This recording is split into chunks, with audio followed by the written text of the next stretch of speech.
A las 4:25 de la madrugada del 20 de noviembre de 1975, en una habitación de hospital de Madrid abarrotada de máquinas, el general Francisco Franco murió por fin. Tenía 82 años. Llevaba más de un mes agonizando. Su cuerpo había sido abierto una y otra vez en operaciones desesperadas, conectado a tubos, mantenido con vida por un equipo de médicos que ya no sabían si obedecían a la ciencia o al miedo. Los hombres del régimen se turnaban junto a la cama, no por afecto, sino por cálculo. Cada hora que el dictador seguía respirando era una hora más para preparar lo que vendría después. Y lo que vendría después tenía nombre, tenía uniforme, y llevaba 6 años esperando en un palacio a las afueras de la ciudad. Franco murió convencido de que había ganado.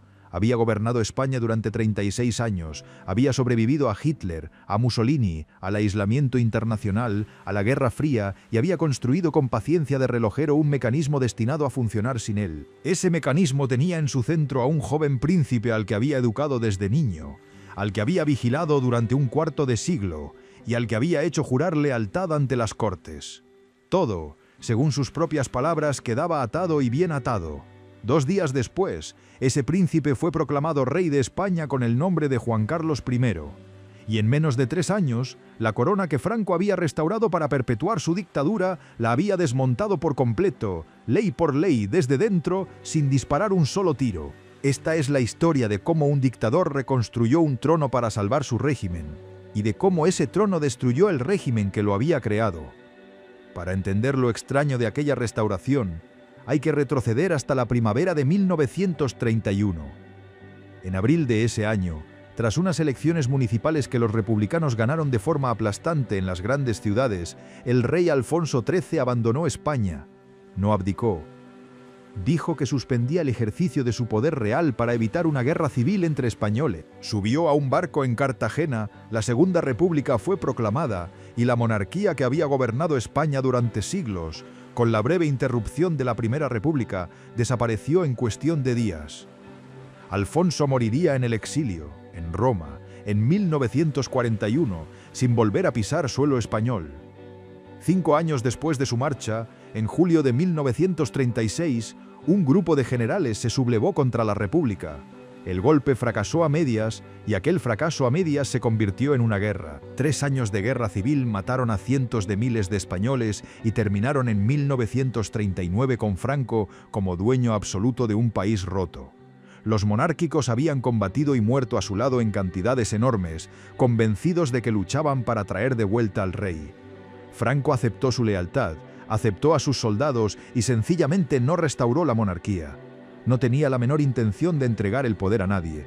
En su lugar hizo algo mucho más extraño. En 1947, Franco promulgó la ley de sucesión en la jefatura del Estado que declaraba que España era y siempre había sido un reino. España pasó a ser una monarquía sin monarca, un reino cuyo trono permanecía deliberadamente vacío, con Franco instalado como jefe del Estado con carácter vitalicio y con el poder personal de elegir, cuando le pareciera oportuno, al príncipe que un día lo ocuparía. La corona había dejado de ser una herencia, era un premio guardado en el bolsillo de Franco, y todos los pretendientes reales de Europa comprendieron que solo podía ganarse complaciéndolo a él. El heredero legítimo era don Juan de Borbón, conde de Barcelona, hijo de Alfonso XIII. Vivía exiliado en Estoril, en la costa portuguesa, tan cerca de España que casi podía verla al otro lado de la frontera. Don Juan era un liberal convencido que no ocultaba su creencia de que España debía ser una monarquía constitucional con derechos y elecciones, y esa era exactamente la razón por la que Franco jamás le permitiría acercarse al trono. En 1945, don Juan publicó desde Lausana un manifiesto en el que pedía a Franco que se apartara. Franco nunca se lo perdonó. Los 2 hombres se instalaron en un duelo que duraría 3 décadas, librado no con ejércitos ni territorios, sino en torno a un niño. En agosto de 1948, Franco y don Juan se reunieron a bordo de un yate llamado Azor, frente a la costa del norte de España. La negociación fue brutalmente sencilla. Don Juan quería que su dinastía sobreviviera. Franco quería un príncipe al que pudiera moldear. El precio de mantener viva la causa de los Borbones era el hijo mayor de don Juan. El niño tenía 10 años. Se llamaba Juan Carlos y aquel noviembre cruzó la frontera hacia un país que jamás había visto, gobernado por el hombre que mantenía a su padre en el exilio. Lloró en el tren. Durante el resto de su infancia y de su juventud viviría dentro de la España de Franco como una especie de rehén honorable, educado por tutores aprobados por el régimen, exhibido en ceremonias junto al dictador y vigilado, siempre vigilado, por una corte que lo contaba todo al Palacio del Pardo. Su padre lo instruía por carta desde Estoril. Franco lo instruía en persona. Los dos hombres que eran dueños de su futuro se despreciaban mutuamente, y el niño aprendió muy pronto a mostrar a cada uno de ellos exactamente el rostro que se le exigía, y a no mostrar a nadie lo que pensaba de verdad. La tragedia selló su soledad. En 1956, durante las vacaciones de Semana Santa en Estoril, su hermano menor, Alfonsito, murió de un disparo en un accidente ocurrido en la casa familiar, un accidente que sucedió mientras los dos muchachos estaban solos con una pequeña pistola. Juan Carlos tenía 18 años. Lo que ocurrió exactamente en aquella habitación nunca ha quedado del todo esclarecido, y la familia jamás habló de ello en público. Quienes lo conocían de cerca dijeron que algo se cerró en el joven príncipe aquella noche y no volvió a abrirse nunca. A lo largo de los años 50 y 60, Juan Carlos fue pasando por la maquinaria del régimen: la Academia General Militar de Zaragoza, la Marina, el Ejército del Aire, la Universidad. Franco lo observaba constantemente, buscando señales del liberalismo de su padre, y no encontraba ninguna. El príncipe cazaba con el dictador, escuchaba sus monólogos, sonreía, asentía y no revelaba nada. Los españoles que lo veían en el telediario lo despachaban como un maniquí apuesto, un joven atlético sin opiniones de ningún tipo. Los hombres del régimen llegaron a la misma conclusión, y esa conclusión le convenía a Juan Carlos a la perfección.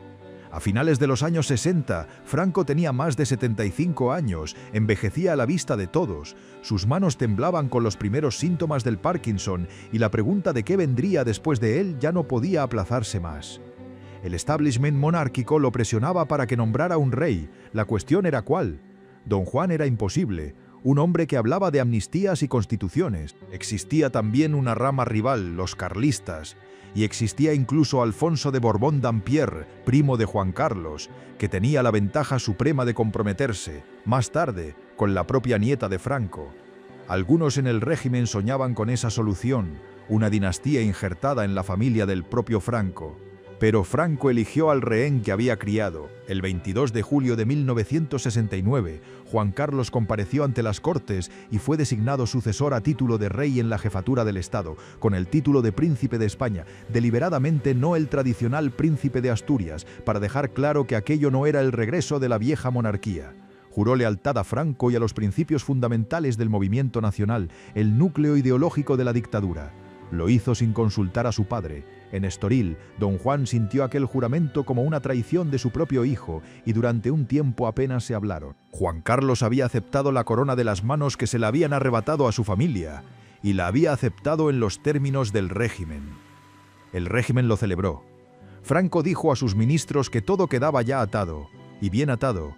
Creía haber creado un franquismo sin Franco, una monarquía que sería la segunda piel de la dictadura. En privado, según se cuenta, tranquilizaba a los que dudaban, asegurando que el príncipe lo mantendría todo en orden. La oposición sacó la misma conclusión con desesperación. El príncipe era un títere, y cuando el viejo muriera, el títere reinaría sobre la misma prisión. Solo un círculo muy reducido sabía lo que Juan Carlos pretendía en realidad, y todavía se discute desde cuándo lo sabía él mismo. Lo que es seguro es que a comienzos de los años 70 se reunía discretamente con reformistas, escuchaba a opositores del régimen a través de intermediarios de confianza y estudiaba una pregunta por encima de todas las demás.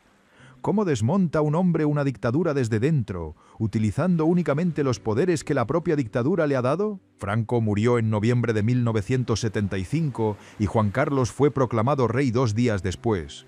Su primer discurso desde el trono fue cauteloso, honraba la memoria de Franco mientras a las 4:25 de la madrugada del 20 de noviembre de 1975, en una habitación de hospital de Madrid abarrotada de máquinas, el general Francisco Franco murió por fin. Tenía 82 años, llevaba más de un mes agonizando. Su cuerpo había sido abierto una y otra vez en operaciones desesperadas, conectado a tubos, mantenido con vida por un equipo de médicos que ya no sabían si obedecían a la ciencia o al miedo. Los hombres del régimen se turnaban junto a la cama, no por afecto, sino por cálculo. Cada hora que el dictador seguía respirando era una hora más para preparar lo que vendría después. Y lo que vendría después tenía nombre, tenía uniforme, y llevaba 6 años esperando en un palacio a las afueras de la ciudad. Franco murió convencido de que había ganado. Había gobernado España durante 36 años, había sobrevivido a Hitler, a Mussolini, al aislamiento internacional, a la Guerra Fría y había construido con paciencia de relojero un mecanismo destinado a funcionar sin él. Ese mecanismo tenía en su centro a un joven príncipe al que había educado desde niño, al que había vigilado durante un cuarto de siglo y al que había hecho jurar lealtad ante las Cortes. Todo, según sus propias palabras, quedaba atado y bien atado. 2 días después, ese príncipe fue proclamado rey de España con el nombre de Juan Carlos I.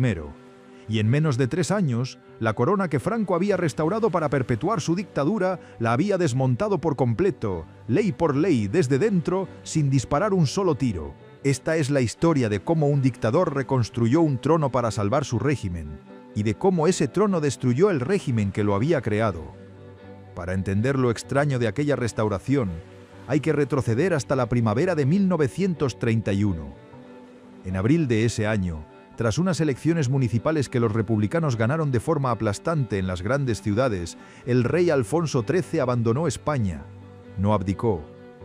Dijo que suspendía el ejercicio de su poder real para evitar una guerra civil entre españoles. Subió a un barco en Cartagena, la Segunda República fue proclamada y la monarquía que había gobernado España durante siglos, con la breve interrupción de la Primera República, desapareció en cuestión de días. Alfonso moriría en el exilio, en Roma, en 1941, sin volver a pisar suelo español. 5 años después de su marcha, en julio de 1936, un grupo de generales se sublevó contra la República. El golpe fracasó a medias y aquel fracaso a medias se convirtió en una guerra. 3 años de guerra civil mataron a cientos de miles de españoles y terminaron en 1939 con Franco como dueño absoluto de un país roto. Los monárquicos habían combatido y muerto a su lado en cantidades enormes, convencidos de que luchaban para traer de vuelta al rey. Franco aceptó su lealtad, aceptó a sus soldados y sencillamente no restauró la monarquía. No tenía la menor intención de entregar el poder a nadie. En su lugar hizo algo mucho más extraño. En 1947, Franco promulgó la ley de sucesión en la jefatura del Estado que declaraba que España era y siempre había sido un reino. España pasó a ser una monarquía sin monarca, un reino cuyo trono permanecía deliberadamente vacío, con Franco instalado como jefe del Estado con carácter vitalicio y con el poder personal de elegir, cuando le pareciera oportuno, al príncipe que un día lo ocuparía. La corona había dejado de ser una herencia, era un premio guardado en el bolsillo de Franco, y todos los pretendientes reales de Europa comprendieron que solo podía ganarse complaciéndolo a él. El heredero legítimo era don Juan de Borbón, conde de Barcelona, hijo de Alfonso XIII. Vivía exiliado en Estoril, en la costa portuguesa, tan cerca de España que casi podía verla al otro lado de la frontera. Don Juan era un liberal convencido que no ocultaba su creencia de que España debía ser una monarquía constitucional con derechos y elecciones, y esa era exactamente la razón por la que Franco jamás le permitiría acercarse al trono. En 1945, don Juan publicó desde Lausana un manifiesto en el que pedía a Franco que se apartara. Franco nunca se lo perdonó. Los dos hombres se instalaron en un duelo que duraría 3 décadas, librado no con ejércitos ni territorios, sino en torno a un niño. En agosto de 1948, Franco y don Juan se reunieron a bordo de un yate llamado Azor, frente a la costa del norte de España. La negociación fue brutalmente sencilla. Don Juan quería que su dinastía sobreviviera. Franco quería un príncipe al que pudiera moldear. El precio de mantener viva la causa de los Borbones era el hijo mayor de don Juan. El niño tenía 10 años. Se llamaba Juan Carlos y aquel noviembre cruzó la frontera hacia un país que jamás había visto, gobernado por el hombre que mantenía a su padre en el exilio. Lloró en el tren. Durante el resto de su infancia y de su juventud viviría dentro de la España de Franco como una especie de rehén honorable, educado por tutores aprobados por el régimen, exhibido en ceremonias junto al dictador y vigilado, siempre vigilado, por una corte que lo contaba todo al Palacio del Pardo. Su padre lo instruía por carta desde Estoril. Franco lo instruía en persona. Los dos hombres que eran dueños de su futuro se despreciaban mutuamente, y el niño aprendió muy pronto a mostrar a cada uno de ellos exactamente el rostro que se le exigía y a no mostrar a nadie lo que pensaba de verdad. La tragedia selló su soledad. En 1956, durante las vacaciones de Semana Santa en Estoril, su hermano menor, Alfonsito, murió de un disparo en un accidente ocurrido en la casa familiar, un accidente que sucedió mientras los dos muchachos estaban solos con una pequeña pistola.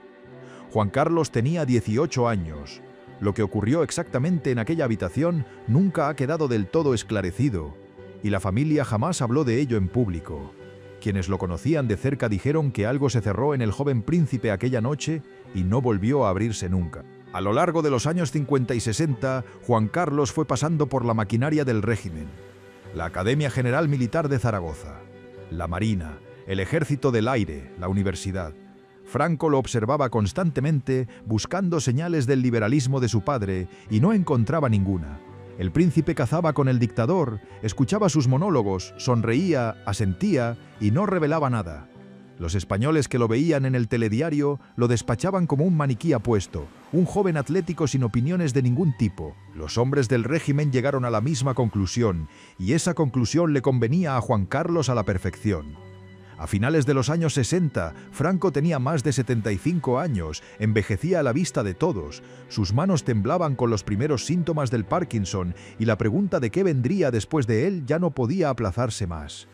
El establishment monárquico lo presionaba para que nombrara un rey, la cuestión era cuál.